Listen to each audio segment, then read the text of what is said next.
Broncos yesterday. By the way, we mentioned how awful the uniforms were in our first game. Shefty, how about these old school Broncos? 8.5, Dak Prescott. Rex, the Denver defense was all over him. Oh, absolutely. And right here, this is a terrible pass here by Dak. He's got to score every time he gets it. He's got to feel that way. So now we go to the third quarter at 27, 4th and 5, which a lot of people didn't like. And then Troy Franklin, Rex, can you be more open than this? Are they playing with 11? I think they got 10 out there, man. I tell you what, this Gum State defense strikes again. Yeah, Jerry's going to hear him in a minute say it's not just one player they need. Maybe they didn't have enough players on the field. The Cowboys are fun to watch offensively. Their defense is atrocious. Yesterday was their fourth game allowing 30 points and 400 yards. This season. Last year, they only had 3 such games, despite ranking 28th in total defense. After the game, Jerry Jones said this about how the Cowboys can get better on D.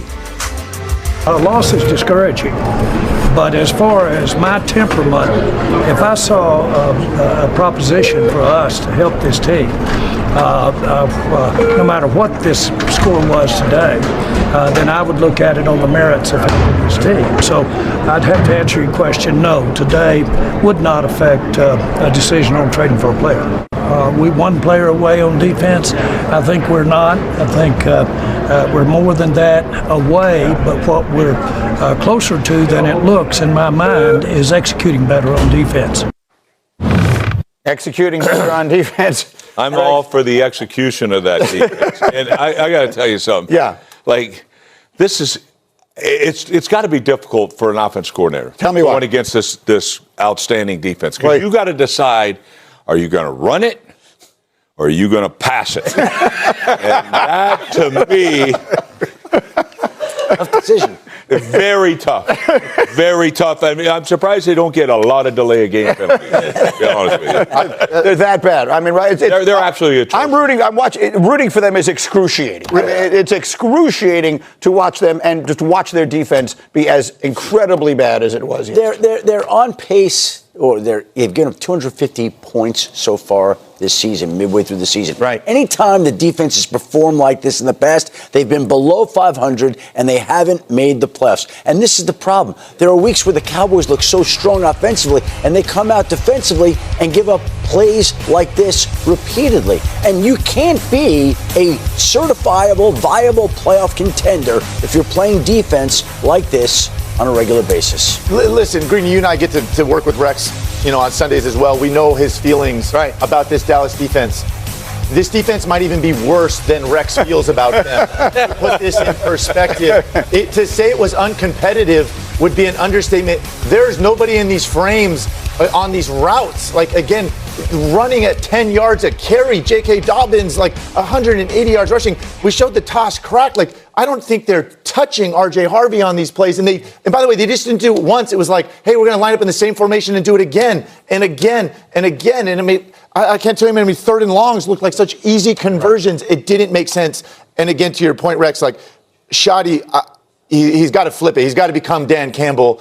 And he's got to try and score a touchdown on every single drive. The offense is the strength of this team, and you need to have your foot on the gas. And again, these late punts in that game made no sense to me. True. You knew your defense. It wouldn't have made any difference. I agree with you. They weren't going to get a stop at any point they needed to anyway. But yes, that was a questionable decision that he makes, and then the Broncos go down and put it out of reach. In fact, D-Wood, when I asked you this morning, well, how about Denver?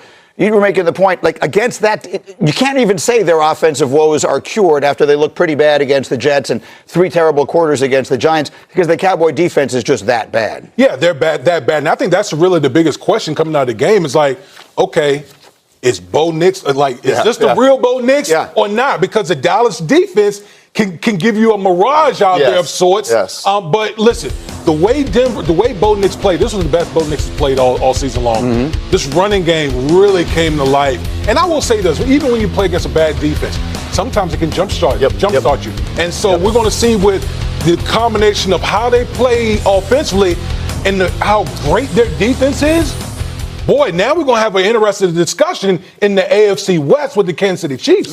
Yeah, they're going to be 8-2. Just if you look at the Broncos, they have a bye in here, and they have 2 very winnable games. Very good chance they'll be 8-2 when they play Kansas City on November 16th. No doubt, and I totally agree with you, Greeny. Obviously, going against that Dallas defense, was it a great sign for Denver offense? We don't know. I will say this: we know the Dallas Cowboys offense is elite. Oh, yes.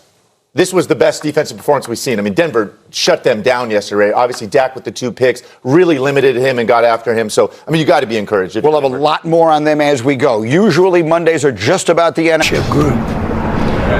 They've really come in here over these last 3 years, and they've really turned this thing around. Their entire enthusiasm of the fans, the team, and that was formidable for us out there tonight. They beat us physically. Their lines beat us, but their overall team, and they did it with a young quarterback. My hat's off to them. Great win for them. We all know that we think a lot of Sean Payton. It was a big win for them. We had high hopes because we thought we could come in here and have a big win for us. It didn't happen. They had everything to do with it. We got to get better. Jerry, the inconsistency with this team winning one week, losing the other has been pretty staggering. How do you evaluate your team right now, 8 games in? Well, I am not happy at all with winning 3 ball games at all. And that starts really for what our goals are. Can we play better? Of course we can play better. But we knew coming in here, their fronts, both their defense and offensive front, was going to be a challenge for us. And we needed to offensively be able to play against a real big-time defense, and they played well, their defense. So I'm more impressed with how they handled us, our offense, because it was up front that made a lot of difference there. Secondly, I thought that we could stop them better defensively. We all saw the same thing out there. We've got a lot of work to do.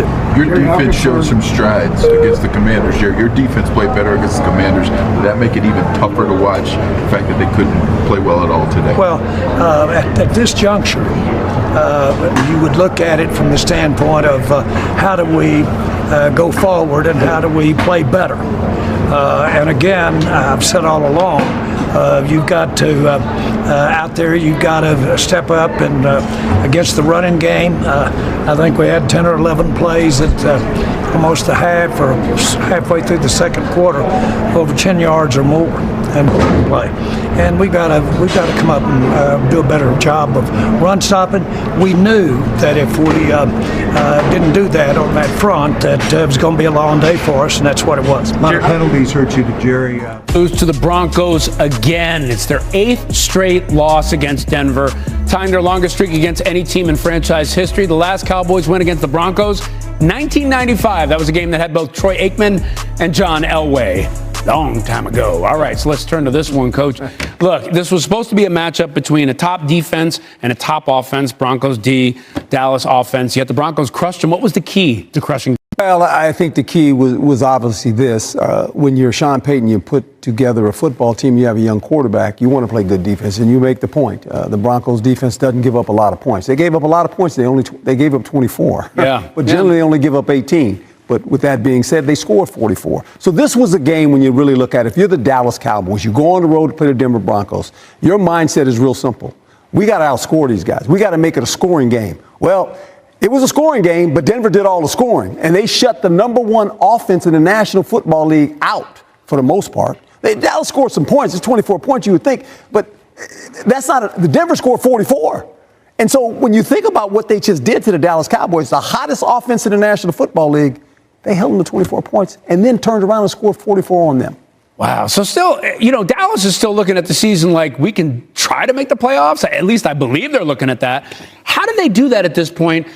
What do they need to do? Because the D is just, oof. Well, they know they have to score points. Mm-hmm. The problem is they ran into the 3rd-ranked defense in the National Football League. That only gives up 18. Yeah. Now, we can say, hey, you scored 24 points. That wasn't good enough. They didn't anticipate the Denver Broncos would score 44 on them. But can they be a playoff team like this with this defense giving up that many points week in, week out? Because when you can control the line of scrimmage offensively, when you know you can run the football and you can stay in 2nd and 5 and 2nd and 6, you never play 3rd down. See, people think 3rd down's big. It's never big if you're in 2nd and 5 because you convert that and you never get to 3rd down. You just keep the ball away from teams, and that's what good teams do. Keep the ball away from scoring teams if they can't play defense. And the Dallas Cowboys played a little bit better defense today. Yeah. But think about this. They had the #1 offense in the league. #1, not 2 or 3, #1. Yeah. Couldn't get it done today. Yeah, defense can't stop a nosebleed. So we'll have to look. At some point, it's got to get better. I don't know how for them to be a playoff team. Yeah, they got to get turnovers on defense to get off the field. Okay. All right. Giants need to move heaven and earth to trade for Maxx Crosby. Is that fact or fiction? Oh, this is fiction. We've been waiting for it. We've been waiting for it. I have it right here for you. Can you see it? The lights are, it says Salty Chefy. There we go. I've been waiting. Okay, fair enough. Last one. Alex, fact or fiction? If I said the Eagles. We are 8 days away from the NFL trade deadline. We've heard plenty of rumors featuring some big names possibly heading to new teams. We'll see how it all shakes out. Let's go ahead and welcome back Logan Ryan, who's going to tell us the 5 trades he thinks should happen at the deadline. Logan, let's go ahead and start with the Bills here. Interesting team as of lately, up and down the past few weeks. What makes sense for them? First of all, I have no idea if any of these trades will happen. And if you're a player, you have no idea. When your name's being shopped, my name's been shopped multiple times throughout my career.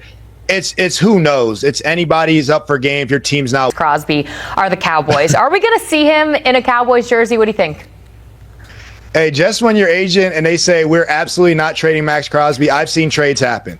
This has happened all the time. I think that was said about Micah Parsons at some point, right? You lost Micah Parsons because you felt like you didn't have a Super Bowl roster with him. The Raiders don't have a Super Bowl roster with Maxx Crosby. Okay, now Dallas looks like they have a Super Bowl offense, but they have an abysmal defense.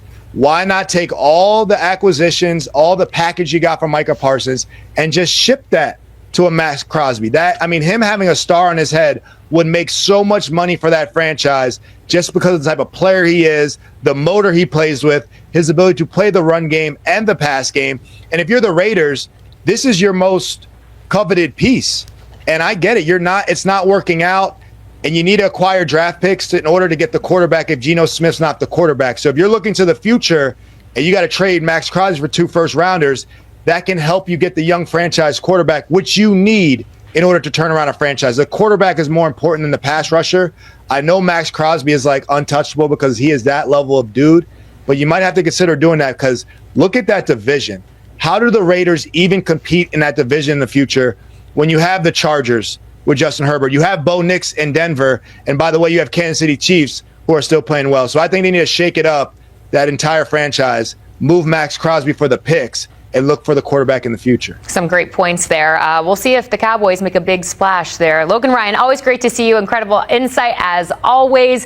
NFL Today will be on the road this upcoming weekend. You can watch them Sunday, November 2nd, Week 9 from Buffalo. That is always a good game. Patrick Mahomes, Josh Allen going head-to-head. And then again from Denver, Sunday,